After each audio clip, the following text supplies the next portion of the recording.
Sandalwood ನಟಿ Ranya Rao gold smuggling ಪ್ರಕರಣ 123 ಕೋಟಿ ಗೋಲ್ಡ್ ಸ್ಮಗ್ಲಿಂಗ್ ಸಾಬೀತು. ದೋಷಾರೋಪ ಪಟ್ಟಿ ಸಲ್ಲಿಕೆಗೆ ತಯಾರಿ ನಡೆಸಿರುವಂತಹ ಡಿಆರ್ಐ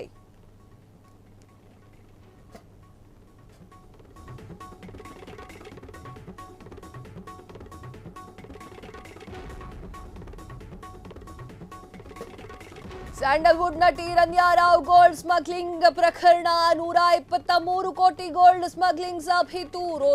ದೋಷಾರೋಪ ಪಟ್ಟಿ ಸಲ್ಲಿಕೆ ತಯಾರಿ ಡಿಆರ್ಐ ಕಳೆದ 6 ತಿಂಗಳಿನಿಂದ ತನಿಖೆಯನ್ನು ನಡೆಸ್ತಾ ಇದ್ದಂತಹ ಡಿಆರ್ಐ ಈಗಾಗಲೇ 5 ಜನ ಆರೋಪಿಗಳು ಕೂಡ ಶೋಕಾಸ್ ನೋಟಿಸ್ ಜಾರಿ ಮಾಡಿರುವಂತದ್ದು. ಹಾಗೆ ರನ್ಯಾ ರಾವ್ 102 ಕೋಟಿ ಮೌಲ್ಯದ ಚಿನ್ನವನ್ನು ಅಕ್ರಮವಾಗಿ ಸಾಗಿಸ್ತಾ ಇರುವಂತದ್ದು ಬೆಳಕಿಗೆ ಬಂದಿತ್ತು. ಪ್ರಕರಣ ಕೊನೆಯ ಹಂತಕ್ಕೆ ತಲುಪಿದ್ದು ದೋಷಾರೋಪ ಪಟ್ಟಿ ಸಲ್ಲಿಕೆ ಮಾಡಲಿಕ್ಕೆ ತಯಾರಿಯನ್ನ ನಡೆಸಿದೆ.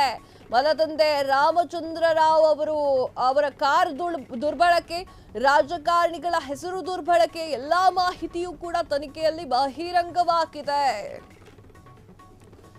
ಎಸ್ ವೀಕ್ಷಕರೇ, ಸ್ಯಾಂಡಲ್ವುಡ್ನ ನಟಿ ರನ್ಯಾ ರಾವ್ ಗೋಲ್ಡ್ ಸ್ಮಗ್ಲಿಂಗ್ ಪ್ರಕರಣ ಕೊನೆಯ ಹಂತವನ್ನು ತಲುಪಿದೆ. ಕಳೆದ 6 ತಿಂಗಳಿನಿಂದ ತನಿಖೆ ನಡೆಸ್ತಾ ಇದ್ದಂತಹ ಡಿಆರ್ಐ ದೋಷಾರೋಪ ಪಟ್ಟಿ ಸಲ್ಲಿಕೆಯನ್ನ ಮಾಡಲಿಕ್ಕೆ ತಯಾರಿಯನ್ನ ನಡೆಸಿದೆ. 123 ಕೋಟಿ ಮೌಲ್ಯದ ಚಿನ್ನವನ್ನು ಅಕ್ರಮವಾಗಿ ಸಾಗಾಟ ಮಾಡಿರುವುದು ಪ್ರಕರಣಗಳ ತನಿಖೆಯ ವೇಳೆ ಬೆಳಕಿಗೆ ಬಂದಿದೆ. ಈಗಾಗಲೇ 5 ಜನ ಆರೋಪಿಗಳಿಗೂ ಕೂಡ ಶೋಕಾಸ್ ನೋಟಿಸ್ ಅನ್ನ ಜಾರಿ ಮಾಡಲಾಗಿದೆ. ಡಿಆರ್ಐ ಕೇವಲ ರನ್ಯಾ ರಾವ್ 102 ಕೋಟಿ ಮೌಲ್ಯದ ಚಿನ್ನವನ್ನು ಅಕ್ರಮ ಮಾಡಿದ್ದಾರೆ ಎನ್ನುವಂಥದ್ದು ಸ್ಪಷ್ಟವಾಗಿ ತನಿಖೆಯಲ್ಲಿ ಅನಾವರಣಗೊಂಡಿದೆ. ಇನ್ನು ಉಳಿದಂತಹ 4 ಆರೋಪಿಗಳು ಕೂಡ ಪ್ರತ್ಯೇಕ ಶೋಕಾಸ್ ನೋಟಿಸ್ ನೀಡಲಾಗಿತ್ತು. ಈಗ ಪ್ರಕರಣ ಕೊನೆಯ ಹಂತಕ್ಕೆ ತಲುಪಿದ್ದು ದೋಷಾರೋಪ ಪಟ್ಟಿ ಸಲ್ಲಿಕೆ ಮಾಡಲಿಕ್ಕೆ ತಯಾರಿಯನ್ನ ನಡೆಸಲಾಗಿದೆ. ಇಲ್ಲಿ ಅವರ ಮಲತಂದೆ ರಾಮಚಂದ್ರ ರಾವ್ ಅವರ ಕಾರು ಕೂಡ ದುರ್ಬಳಕೆ ಮಾಡಲಾಗಿರುವಂತದ್ದು. ಹಾಗೆ ಅನೇಕ ಜನರ ಹೆಸರನ್ನು ಕೂಡ ದುರ್ಬಳಕೆ ಮಾಡಿಕೊಂಡಿರುವಂತಹ ಆರೋಪ ಕೇಳುವಂತಿದೆ. ರನ್ಯಾ ರಾವ್ಗೆ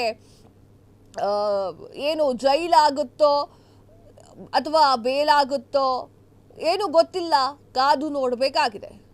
ಈಗಾಗಲೇ 5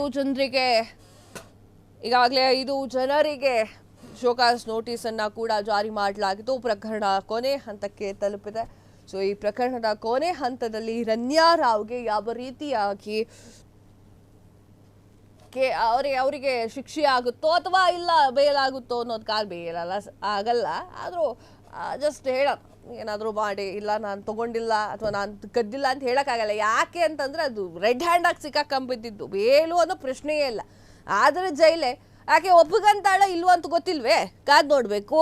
ಕ್ಷಣ ಕ್ಷಣದ ಸುದ್ದಿಗಳಿಗಾಗಿ ಫ್ರೀಡಂ ಟಿವಿ ಸಬ್ಸ್ಕ್ರೈಬ್ ಮಾಡಿ, ಲೈಕ್ ಮಾಡಿ ಹಾಗೂ ಫಾಲೋ ಮಾಡಿ. ಹೊಸ ಸುದ್ದಿಗಳ ನೋಟಿಫಿಕೇಶನ್ಗಾಗಿ ಬೆಲ್ ಐಕಾನ್ ಮೇಲೆ ಕ್ಲಿಕ್ ಮಾಡಿ.